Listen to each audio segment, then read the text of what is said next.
Assalamualaikum warahmatullahi wabarakatuh, sahabat Risalah Rasul yang dirahmati Allah. Hari ini, kita akan menyajikan sebuah kisah yang unik dan mengejutkan dari seorang jemaah haji asal Indonesia. Bayangkan, dalam sebuah momen yang suci, di tengah-tengah ratusan ribu jamaah sedang menjalankan ibadah haji, kepala pria ini tiba-tiba berubah menjadi kepala anjing.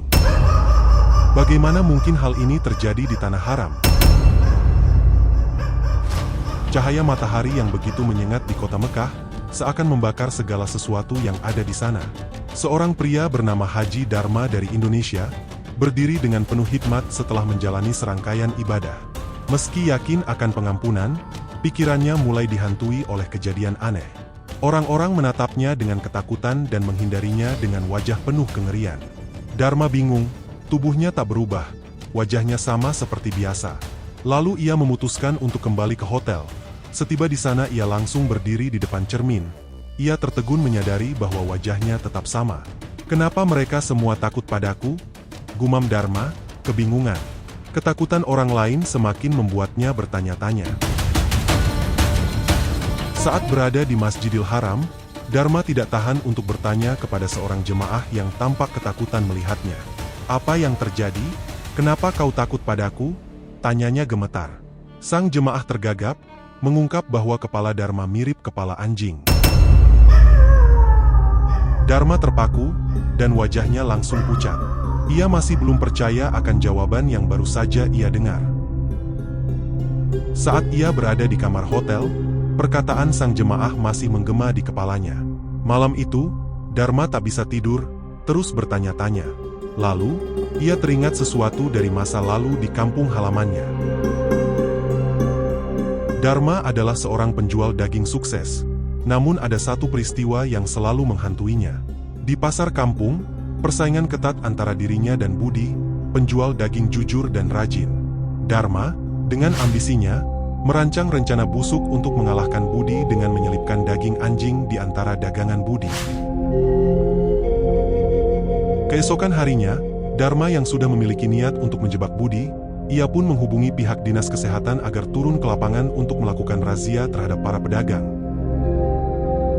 Akhirnya karena situasi tersebut sudah dikondisikan dengan begitu rapi, dan pihak dinas kesehatan pun menemukan daging anjing di toko Budi.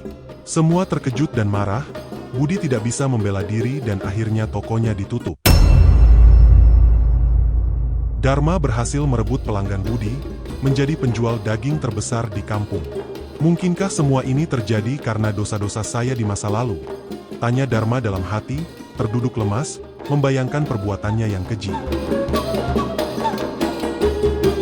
Setelah menjalani rangkaian ibadah haji, Dharma pulang ke Indonesia dengan perjalanan fisik dan spiritual yang penuh penebusan. Setiba di tanah air, Dharma langsung menuju rumah Budi, yang tampak kusam dan jauh dari kesan bahagia. Budi, yang telah keluar dari penjara, tak bersemangat saat Dharma mengetuk pintu. Namun, Dharma tidak dapat menahan diri. Ia memeluk Budi dengan gemetar, meminta maaf atas perbuatannya yang salah. "Budi, aku telah menjebakmu dengan daging anjing itu, semua ini salahku. Aku sangat menyesal," ucap Dharma, memperlihatkan keberanian untuk mengakui kesalahan yang pernah ia lakukan.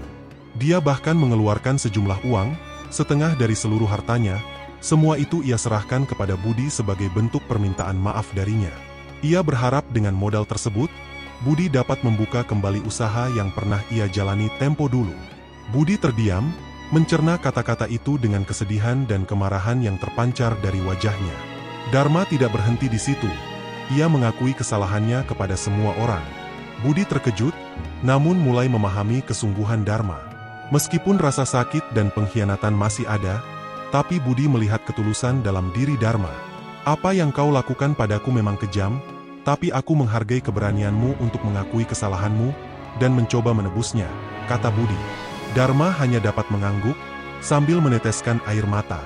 Dengan pengakuan Dharma yang tersebar di kampung, banyak yang terkejut, namun juga memuji keberaniannya. Budi akhirnya membuka kembali tokonya, sementara Dharma menjalani hidup dengan kesadaran akan kesalahannya dan tekad menjadi pribadi yang lebih baik.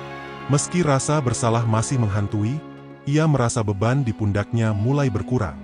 Dharma tahu bahwa jalan penebusan masih panjang, namun ia siap menjalani setiap langkahnya dengan ketulusan dan kesabaran. Suatu malam, setelah sholat Isya dan memohon ampun atas semua dosa-dosanya kepada Allah, lalu Dharma tertidur hingga membuat dirinya bermimpi. Dalam mimpinya itu, ia mendapati dirinya berada di tengah-tengah padang pasir yang luas dan wajahnya dipenuhi cahaya. Wajahnya yang dulunya terlihat seperti kepala anjing, kini berseri-seri, memancarkan kedamaian dan ketenangan. Suara lembut terdengar dalam mimpinya, membuatnya tersentak bangun dengan keringat dingin membasahi wajah dan seluruh badan. Semenjak mengalami mimpi tersebut, Dharma mulai merasakan ada ketenangan baru dalam hatinya. Dharma pun melanjutkan usahanya, meski dagangannya tidak sebanyak dulu. Ia menerima dengan lapang dada, bersyukur atas setiap pelanggan yang datang. Kehidupannya lebih tenang dan damai. Berkah dan ketenangan yang ia rasakan jauh lebih berharga daripada uang dan kesuksesan yang ia dapati dengan cara yang haram. Terlepas dari kebenaran kisah tersebut, apakah itu benar kisah nyata atau hanya sekedar cerita yang dikarang? Namun, jangan sampai membuat kita patah semangat untuk mencari rezeki yang halal. Karena, setiap perbuatan seseorang akan mendapatkan balasan dari Allah, walaupun dosa yang pernah kita lakukan sangat sepele dan kecil. Tapi ingatlah, sekecil apapun dosa yang kita lakukan tetap akan ada balasannya di hadapan Allah. Dalam sebuah kisah tasawuf, pernah diriwayatkan akan kisah yang serupa. Syekh Ali Zainal Abidin adalah cicit Nabi Muhammad. Dia heran saat itu ketika melihat begitu banyak orang melakukan tawaf. Siapakah mereka yang tawaf itu?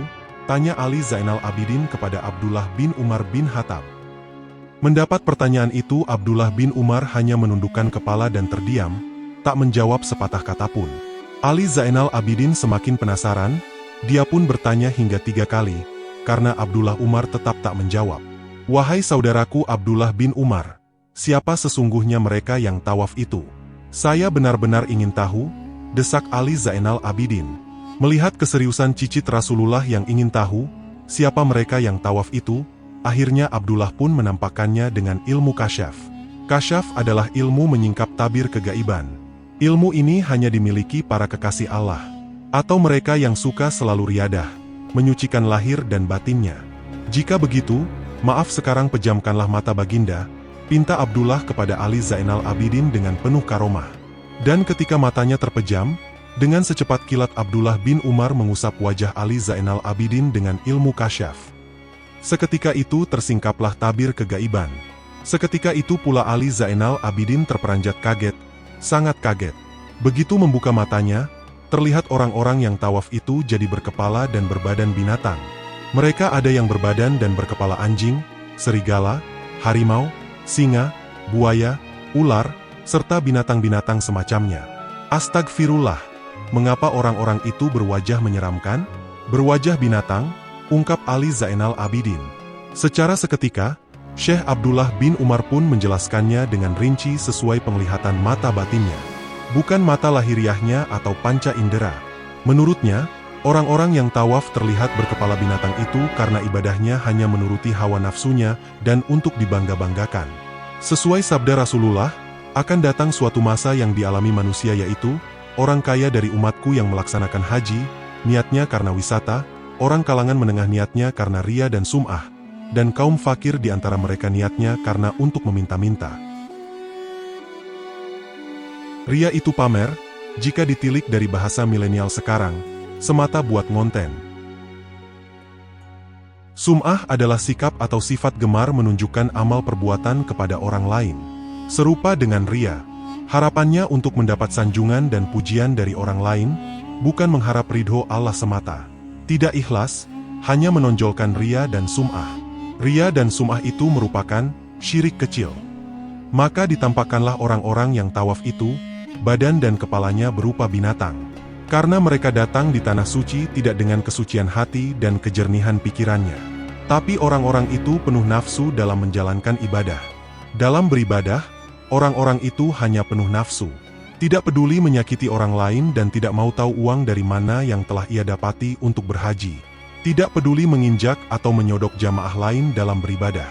Perilaku kebinatangannya yang ditonjolkan, bukan kemanusiaannya, ungkap Syekh Abdullah. Berdasarkan kisah berikut, semoga membuat kita semua semakin mengerti dan paham. Mengapa di antara mereka calon haji setiap tahunnya ada yang ngomel-ngomel ketika gagal berangkat akibat pemangkasan kuota? Malah di antara mereka bukan sekadar ngomel-ngomel, tapi marah-marah, mencela, memaki-maki, dan memfitnah pihak lain.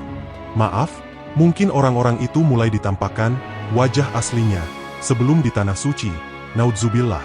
Semoga cerita ini membawa hikmah yang mendalam, mendorong kita untuk hidup dalam kejujuran dan menyadari bahwa setiap tindakan kita memiliki konsekuensi. Kebenaran hanya milik Allah, dan kesalahan hanya milik diri sendiri. Sampai jumpa dalam cerita-cerita lain yang penuh hikmah.